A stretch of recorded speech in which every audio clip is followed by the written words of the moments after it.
I think he'll change. He is committed of his own level of service. And a phone call lasting less than 10 minutes. But it may have sparked the biggest power shift within the rigid British royal family in nearly 3 decades. Behind the closed doors of Buckingham Palace, when the corridors were silent and no cameras were pointed inside, a chosen senior aide made a highly unexpected call. The recipient wasn't an announcement, no attempt to convey information. Not a major, not even King Charles's office. The person on the other end was the lawyer representing Princess Anne. The call was brief, no discussion, no lengthy explanations, just precise cold questions like a final decisive step before a long-planned scheme officially began. And what truly worried those inside the palace was the name that came up in the exchange: Camilla. What was Anne preparing to do? Why did she need a lawyer? Is Prince William really behind this situation? And why is it all happening in 2026, just as the 30th anniversary of Diana's death was recently commemorated? Before they unlock the door to this full secret story, subscribe to the channel and turn on notifications. Because what's revealed isn't just a family conflict. And although you kind of know that this might happen, you don't really think about it very much. It could be a war of words that reshapes royal history. And to understand that phone life, we have to go back almost 30 years when a royal marriage crumbled before the eyes of the world. In 1992, Charles and Diana publicly separated. It wasn't just the breakdown of a marriage.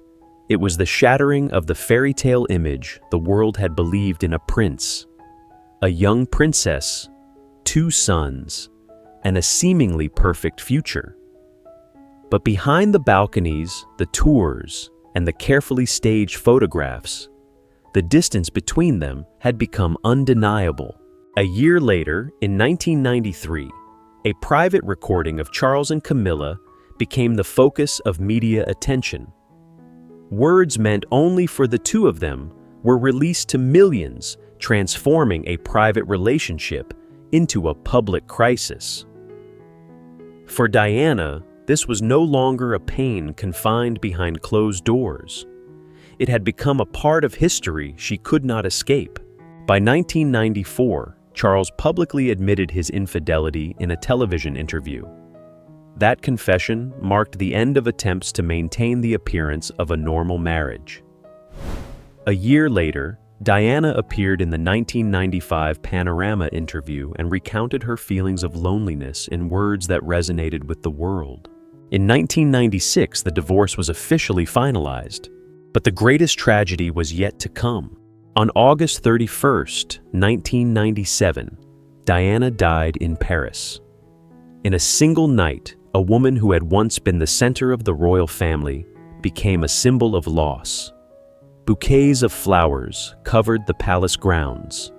Millions mourned. Meanwhile, within the family, 2 young boys had to confront a truth no child should ever experience. William was only about 15 years old at the time. He had to walk behind his mother's coffin through crowded streets. He had to maintain composure in front of millions of eyes. He had to transform his personal grief into a part of a public ceremony. And after that funeral, he had to continue growing up within the very institution that Diana felt had failed to protect her. William never publicly confronted Camilla about what had happened in the past. He didn't make angry statements. There was no public retaliation, no explosive moments in front of the media. But silence didn't mean he forgot. With each passing year, William matured, gaining a deeper understanding of power duty and what his mother had sacrificed. The memories of a 15-year-old boy gradually transformed into the perspective of a man preparing to inherit the throne. Anne is also described as someone who witnessed the entire period from the inside. She saw the marriage crumble. She knew the tensions within the family. She witnessed Diana's isolation and the royal family's slow response after her death. Anne didn't publicly take sides. She remained disciplined, continued to perform her duties, and defended the institution. She remembered it all. She remembered who had remained silent, who had turned away, who had chosen the stability of the institution over the suffering of one individual. And nearly 3 decades later, those memories are said to have become part of her decision-making. For many years, neither Anne nor William acted publicly. But after 2022, things began to change. Queen Elizabeth II died. William took over the Duchy of Cornwall. Financial personnel and symbolic power gradually shifted into his hands. Anne retained her special position within the family and had access to records that very few people had ever seen. For the first time, the two who had remained silent about the past were believed to have enough power to shape the future. And that's when the balance within the royal family began to tilt in a completely different direction. 2022 has been described as a turning point, not only for the British royal family, but also for Prince William himself. Following the death of Queen Elizabeth II, many saw a transfer of title and responsibility. However, the real change occurred in a place far less publicized, the Duchy of Cornwall. For years, William was known as the heir to the throne. He appeared at national events, traveled abroad, represented the royal family on important occasions, and prepared for his eventual kingship. But at that time, his power was more symbolic than substantial. Much of the major decision-making remained in Charles's hands. That completely changed after 2022. Upon becoming Duke of Cornwall, William took over the Duchy of Cornwall, a system of assets described as being worth approximately £1.2 billion. This was not just an ordinary financial fund, but a vast network built and accumulated over hundreds of years, encompassing agricultural land, real estate leased farms, resorts, land use rights, and numerous commercial investments spanning many sectors. What made the Duchy of Cornwall special was not only the scale of its assets, but also the degree of autonomy granted to its head. William was described as having direct control over many of the duchy's operations without needing to seek advice or wait for approval for every personnel or financial decision. For the first time in his life, William was no longer just a man waiting for the future. He had his own budget to manage, his own apparatus to run, and an operational mechanism that allowed him to make decisions with long-term impact. This was the foundation that helped William gradually build his vision of a future monarchy. Royal observers may still see William attending ceremonies, meeting the public, or representing the United Kingdom abroad. But behind those familiar images, the story suggests a deeper shift is underway. In the approximately 18 months leading up to 2026, William has been described as increasingly decisive in his use of his newfound power. He is no longer merely performing ceremonial roles or standing behind Charles at major events. Instead, he is beginning to make concrete decisions regarding personnel, organization, finances, and the direction of the principality. These decisions are not made impulsively or symbolically. They are made quietly, calculatedly, and with a long-term goal in mind. Each individual change may appear to be a routine, administrative adjustment. However, when all these changes are put together, they form a completely different picture. This was no longer the image of a successor learning and awaiting his coronation. It was the image of someone who had begun to use real power to shape the system he would later lead. William understood that power lay not only in public speeches or solemn ceremonies. Power also lay in who was appointed, who remained, who had access to resources, and who would be with him to build the next phase of the royal family. And the first decision that best reflected how William would use his newfound power didn't involve a politician or a high-ranking official. It involved Annabel Elliot, Camilla's sister, a woman who had been closely associated with the Duchy of Cornwall for many years and was about to become the first sign that the change within the royal family was no longer just speculation, but had begun to unfold.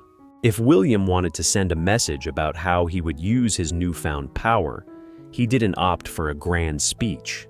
No press conference, no forceful public pronouncements, no dramatic moments to make headlines. Instead, the first signs appeared in the Duchy of Cornwall's dry financial records. Annabel Elliot, Camilla's sister, had worked for the duchy for nearly 20 years. She was an interior designer and had been involved in numerous projects at the estates during Charles's time in charge. Annabel's income ranged from around £19,000 to £82,000 per year, depending on the size and nature of the project. For years, her presence was almost commonplace. She was Camilla's relative, but also a long-time professional within the system. Under Charles, that position didn't cause any significant public debate. But after William took over as Duchy of Cornwall, a very small thing happened. Annabel Elliot's name no longer appeared in the financial records. There was no dismissal announcement, no media controversy, no confrontation between William and Camilla, nor did the palace issue a statement explaining that her contract had ended or that her role was no longer necessary. She simply disappeared from the payroll. It was this silence that made the decision all the more noteworthy. William wasn't acting in anger. He wasn't trying to publicly humiliate Camilla. He was simply using the power he held and changing the system in a way he deemed appropriate. Then new people began to appear. These were people from William's inner circle, people who had long-standing relationships with him and Catherine, those considered loyal to their family, independent of Charles's influence, and not part of the network Camilla had built over the years, were not simply a reshuffle. It was a warning written in action. The privileges that existed under Charles would not automatically continue.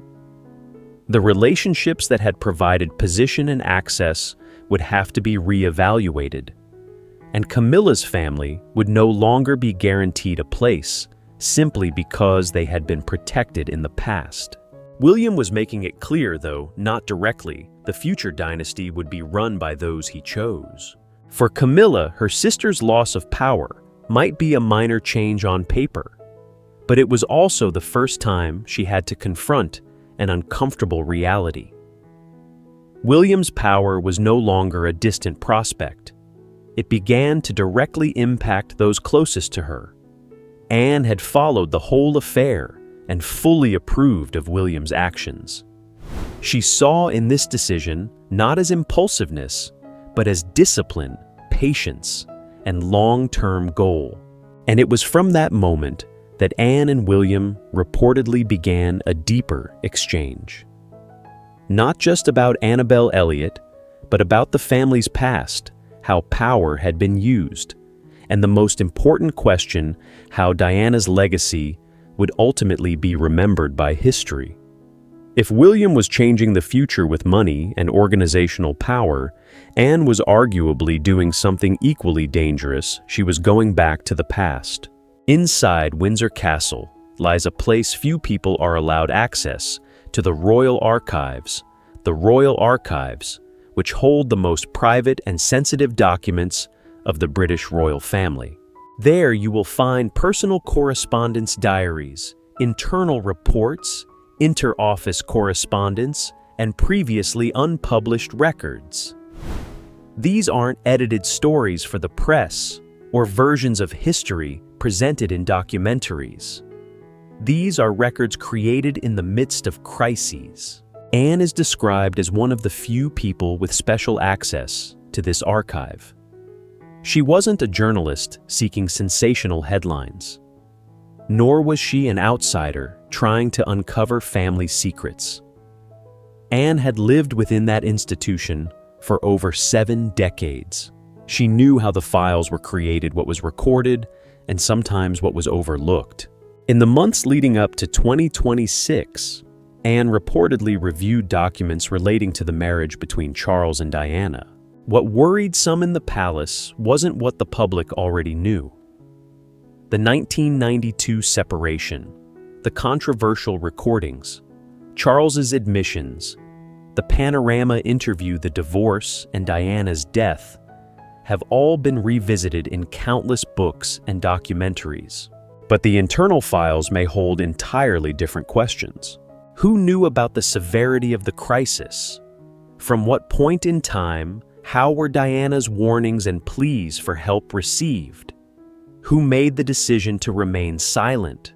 Who tried to protect the institution's image? And did those in power at the time really do enough to protect a member of the family in trouble? Anne believed that history could not be recorded solely through official statements. An honest record had to include mistakes, delays, and decisions with lasting consequences. The viewpoint attributed to Anne was clear. Historical documents had to be complete. They had to be edited to make them more palatable. They had to be softened to protect anyone's reputation.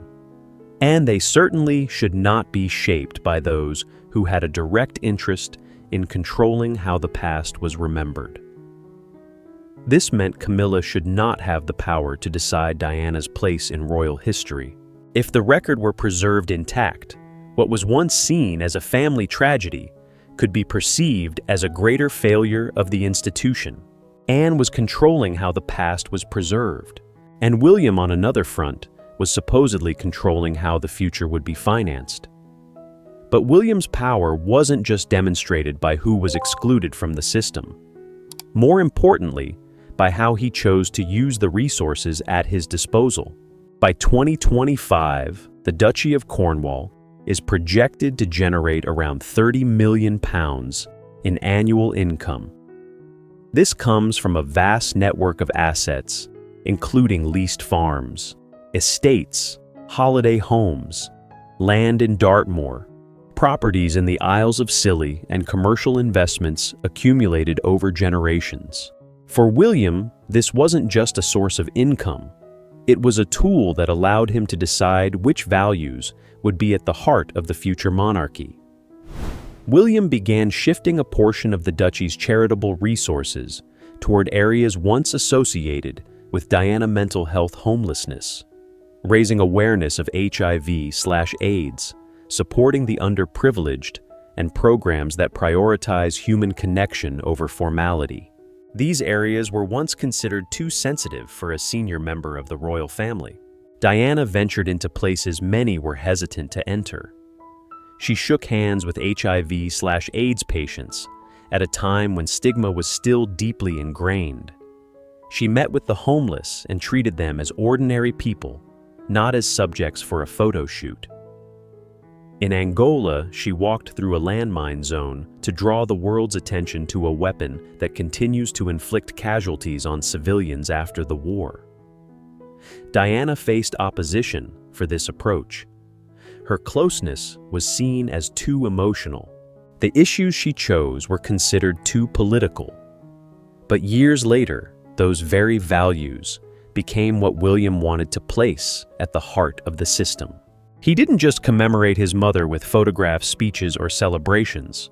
He incorporated her legacy into the budget.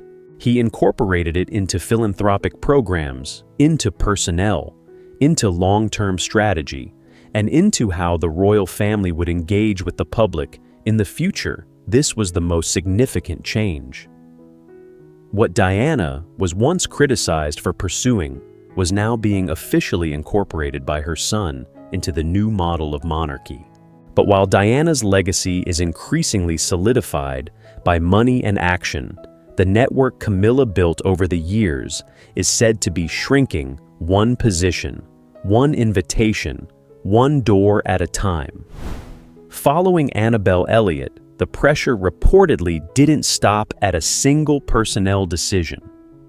Other members of the Parker Bowles family also began to sense the shift. There wasn't a public ban. No statement said Camilla's family was no longer welcome. But doors that had once opened naturally were becoming increasingly difficult to access. Tom Parker Bowles. Camilla's son had a certain close relationship with royal spaces and events.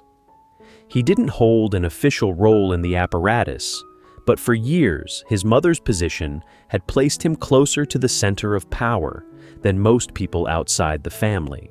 After an incident at Balmoral, Tom's access reportedly began to curtail. Documents don't fully describe what happened. No public records explain the reasons. But according to the story, the subsequent signs became hard to ignore. Some invitations stopped being sent. Meetings that had once been easily arranged began to be altered at the last minute. Tom's presence at private or family-oriented occasions reportedly decreased significantly. And as with Annabelle, no official explanation was given. Each individual change could be seen as random, a schedule change, a shortened guest list, an event prioritizing working members. But when these things happened repeatedly, they no longer seemed like coincidences.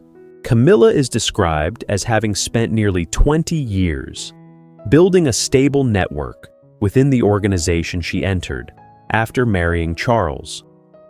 That network included not only her children and sister, but also friends, advisors, and close associates who had benefited from their proximity to the royal family. William wasn't said to have dismantled that entire system in a single decision. He dismantled it piece by piece. A position not renewed, an invitation no longer appearing, restricted access, an old staff member replaced by someone from William's circle. A relationship once considered natural, now subject to layers of control. This is the most subtle yet effective way to change things. There isn't one major action that Camilla can publicly protest. There isn't a single decision she can ask Charles to reverse. Each step can be explained by administrative, organizational, or security reasons. But when all the pieces are put together, the message becomes clear. The Parker Bowles family is no longer seen as an inherent part of the future dynasty. Camilla is beginning to realize that she's not just losing influence in the present. The relationships she's built over the years are being gradually detached from the system William will control later.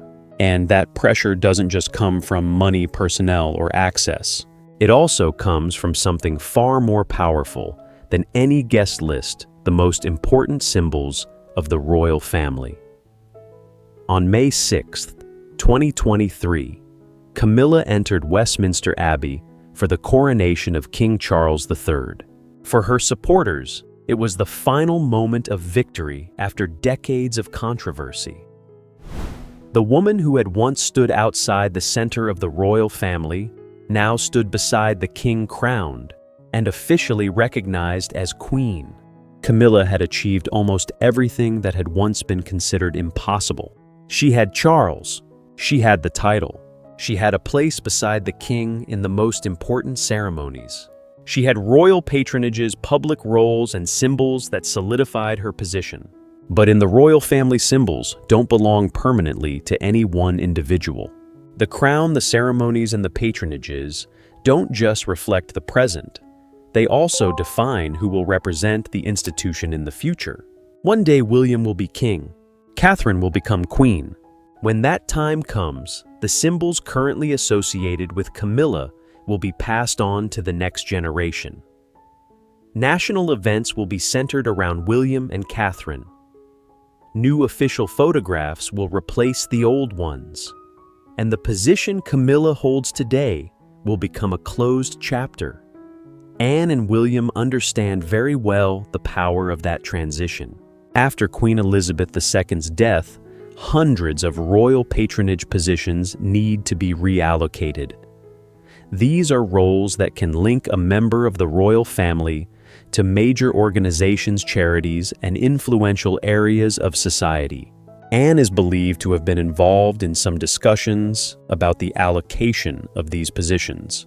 There has been no public statement that Camilla was excluded from a specific list, but some influential positions, which could have helped solidify her image, were transferred to William Catherine Anne or other members of the family. Each individual decision might seem like a logical arrangement, but when put together, they show the symbolic center of the royal family is gradually shifting away from Camilla. By 2025, Charles is said to be granting William and Catherine further access to the royal warrants. This is not merely a commercial or ceremonial privilege.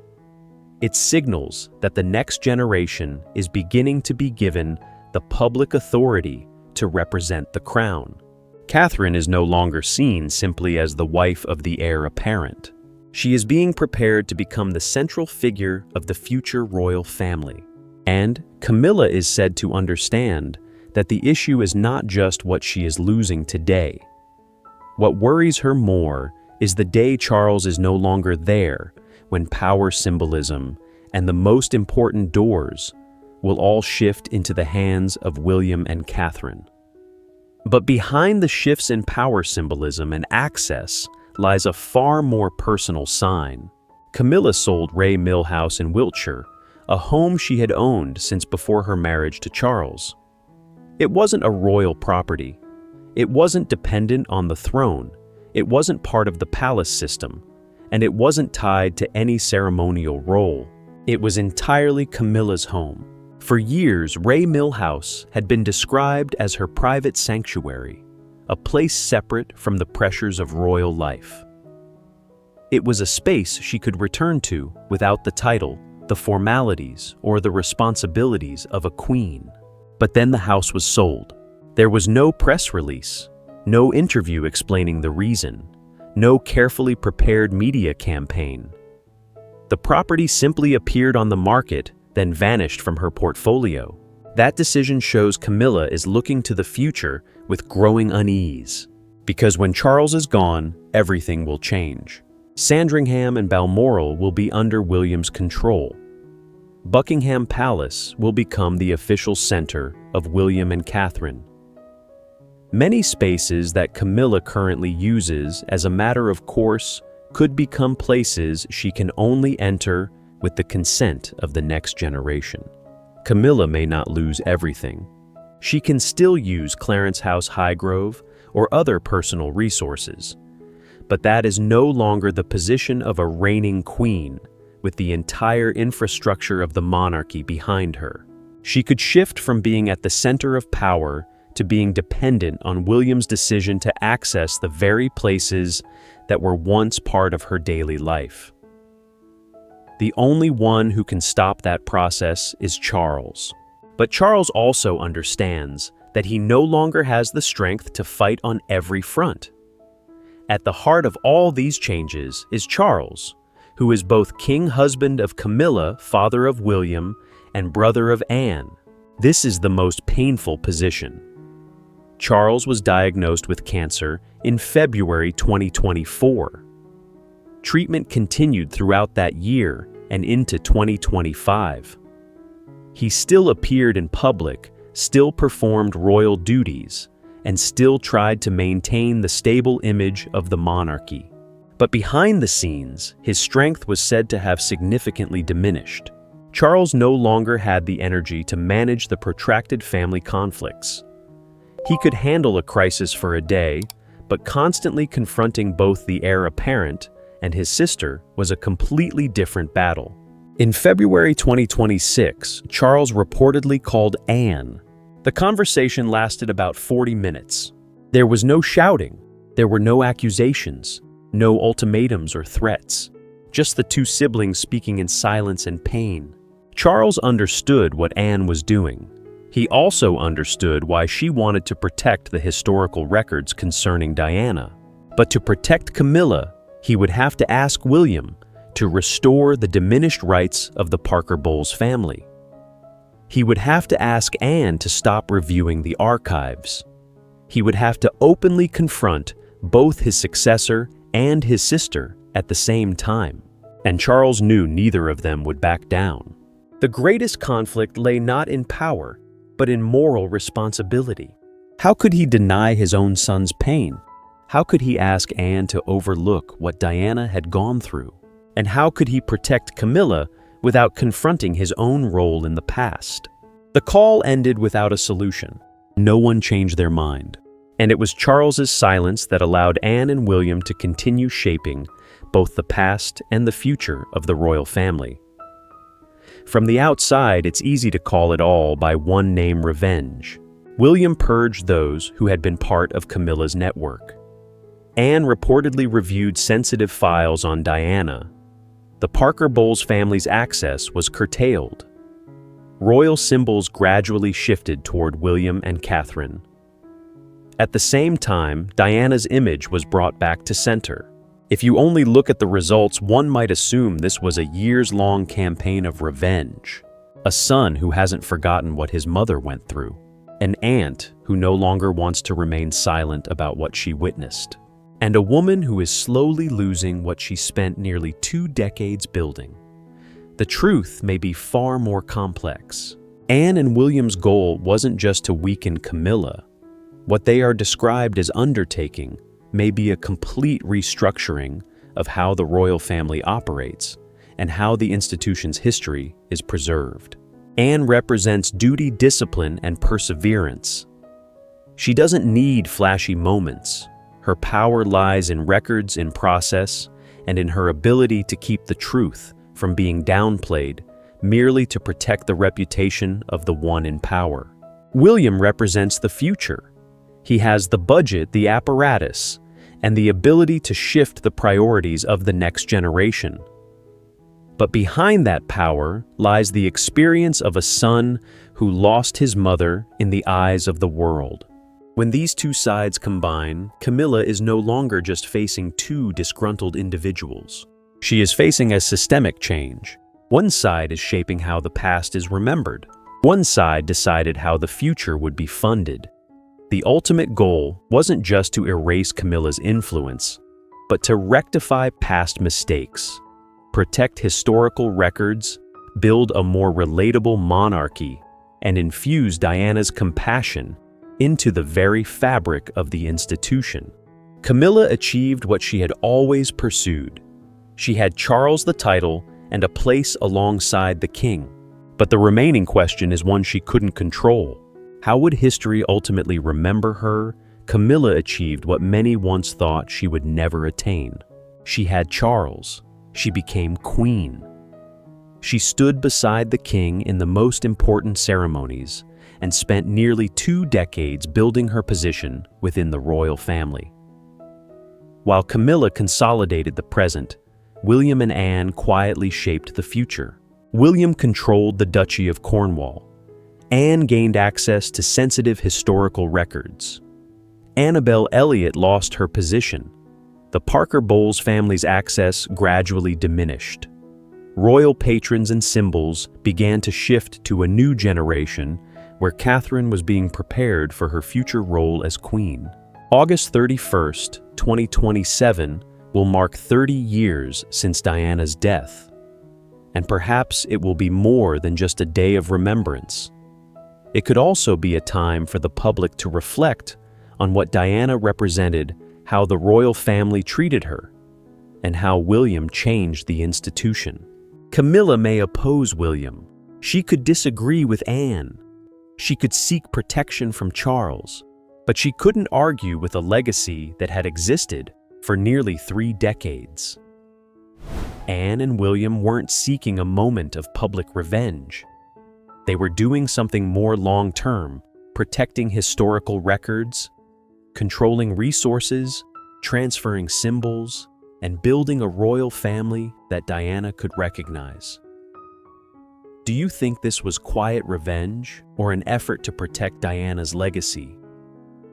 Leave a comment and don't forget to subscribe to the channel and turn on the bell to stay updated.